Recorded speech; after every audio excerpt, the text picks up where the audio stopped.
All right, and we have our Coco Dominguez standing by with some video and images that she's been getting in from our viewers. Yeah, a lot of this is incredible to even look at. Let me just say the alligators are out. I'm going to show you this first video coming in from Candy Sinye. Now, this is from Highway 6 in Lake Olympia. Look closely. You will see the alligator pop its head and kind of looking to see what it can kind of get its probably hands on and mouth on. But folks are out helping each other right here tie the boats down. My friend Candy had one boat, but she ended up with 3 boats. So her husband and the neighbors are out trying to tie some of these boats down so they're not kind of moving through, because that's also putting them in danger with the alligators and so many other things that have kind of moved around there. So you'll see them trying to do the Houstonian thing. Look at that alligator popping its head out. Not that there's not always alligators there, but they want to kind of, things have been shuffled around, so I'm sure that has kind of disturbed their life as well. So just be aware of that right there. Let's go now over to Kristen Pitter, who sent us this from New Caney. Now watch this tree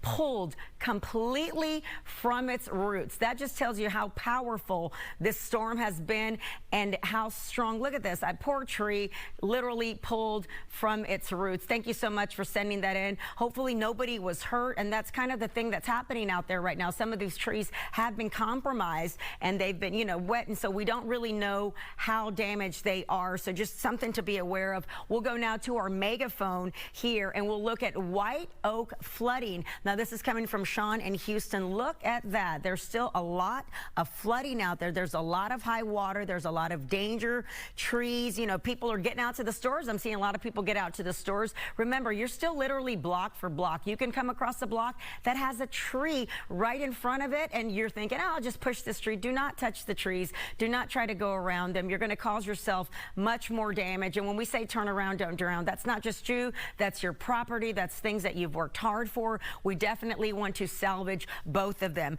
All right, now we are going to another. This is near Upper Kirby, Levy Park. I want to show you some destruction. This is not too far from Levy Park. Garage and parking little areas there completely gone. The fence is damaged, and this area is not maybe 10 minutes from here from the station. So a lot of different areas have been hit. There's no one certain area that has taken it all. There's some extreme situations in every part of the city. It could be here. Things could have weakened. So please, kind of like the airplane when they tell you that, when you're pulling your things down, things may have shifted. That's kind of the situation here. Things may have shifted with the property, with the building, with your home, with the trees. So basically just go out with caution. That is the most important thing you can do. Now I do want to take some sound from Brandon Scott. This is in Southwest Houston, and he sent in this video from Greenway Plaza, Cummings on Greenway.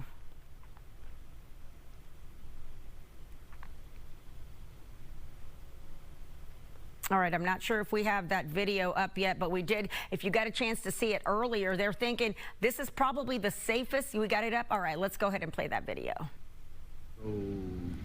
So this is not what I was expecting. This is downstairs in the lobby area of our offices here at Greenway Plaza.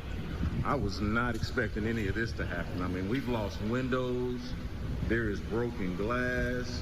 There's water, so it's kind of raining in the building. There's gonna have to be a tremendous cleanup here. I mean, like this is wild, man. This is at Greenway Plaza. Like, we've lost windows. Check that out. I mean, that's serious right there. Like this is legit what we're experiencing right now, and this is really considered one of the safer places to be. So, kind of wild. So this is... Yeah, that is definitely a wild situation. I'll tell you, I used to work at 24 Greenway Plaza at the radio station. That is where it's now called Odyssey. It was CBS Radio. That's where Mix 96.5 is, sports radio, The Bull. And that you really think is the safest place to be. There's no way you think those big, huge windows are going to blow through, and that's kind of at the lobby, like he said. So that is what you're thinking. Oh, it's safe to be here, but it's really, I mean, and everything goes at this point because it's Mother Nature. We can't predict what Mother Nature will do and how strong it will come. All right, Coco, thank you so much. And now we have some video. Coco was just mentioning White Oak Bayou. Well, we just have some video here from Constable Alan Rosen's office in Precinct 1. Has some video of a rescue taking place here. Let's watch this video here together. If you look at the top portion of your screen there, that orange boat, it looks like, that's where the rescue is actually taking place. And he also tweeted out some of this video on social media as well, showing some of the employees there in the constable's office going out to rescue that person who obviously needed help there. And that seems to look like a car as well. Yeah, underneath the water there. Water there, yeah. And when we saw a video a little bit earlier too, there were many people who had at least a foot of water inside of their home. Now I'm sure that this is trying to get out to get to a resident here inside of this home and rescue them from those high waters, because it is taking some time for the waters to recede, and also with the high wind it makes for a dangerous situation there. But you're right, it does look like there is a car also underneath water, and you can see that the windows are basically almost all the way covered up. So we're looking at several feet of water, something that you would need a rescue boat in order to get people to be rescued from that area. So that's what they are providing there.